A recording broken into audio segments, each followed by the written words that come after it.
With location, it's hard for everyone to go and live in Toorak or wherever you want to really live. So I would pick a location or a pocket or a group of suburbs that you really like, and then obviously do your homework on what those homes are selling for. But you may need to look 1 to 2 suburbs further out from that particular example. So I'll give you an example. I live in Hawthorn, and if I want to upgrade, I might go and look in Surrey Hills because the median price is cheaper. It's going to be a little bit more affordable, but I'm still, in that corridor where I want it to be. So that'd be one tip I'd look at, because where you first start, it is really, really difficult, depending on budgeting and stuff like that, where you'll eventually buy. So you may need to look 1 to 2 suburbs out. This is just a little tip, and a lot of parents will tell you to do this sort of stuff when you're first out buying, but drive past the house and check out, before you even go to the inspections, how the neighbours looking after the property. Make sure they're neat and tidy and gardens are done, all that sort of stuff. It just gives you an idea of what you're going to potentially be buying into, who your neighbours might be.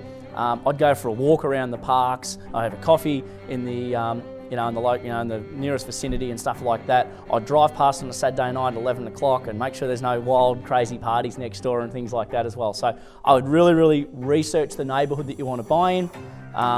Obviously you look at a suburb to start with, as I mentioned, but then when you start to get down in a particular pocket, you just need to make sure that that is the particular little street and so forth. Be really well researched. So you'll get a guide from the agent or whatever you might see online or in the newspaper, but then go and do your own homework and make sure you look at a number of properties that are comparable. Make sure then you go and do research and ask the agent for comparable sales. So if you're looking between 5 to 550, you want to go and have a look at some other sales that have occurred in that bracket in the close vicinity with other agents, for instance, and then how they compare back. So make sure you do your research so that you're comfortable, so that you're not thinking you're going to buy something for 500 and it's going to be worth, potentially go for more. This is probably the most important thing, is make sure that you have a bidding plan and a strategy. Like, most people just sort of turn up to an auction and have a figure in mind and then say, I'll sort of see how I go. You've really got to have a plan on 3 different scenarios. If the property's going to pass in on a vendor bid, and obviously there's no live bidding that way, the auctioneer will just place a vendor bid, then how are you going to approach that situation?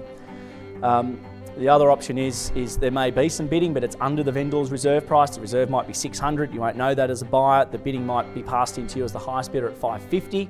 That means you get the first exclusive right to be able to go in at the vendor's reserve price and negotiate, so we've got to have a plan for that I'll touch on.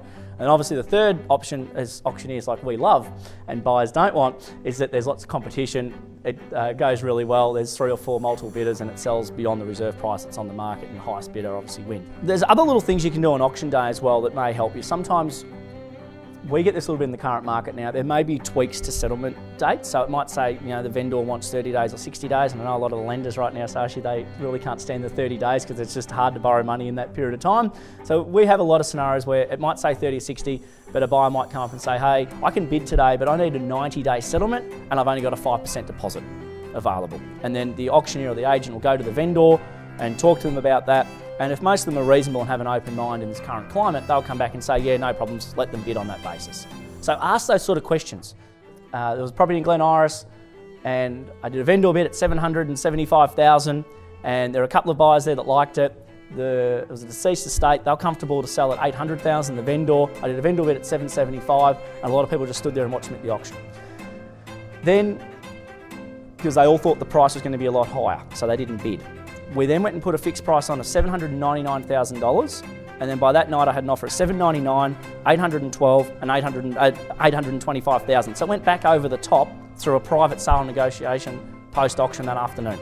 Now, if someone liked that home enough and they were there, and the scary thing is the 3 people that made the offers all were standing at the auction, they probably would have bought it for $790,000, $800,000 that morning.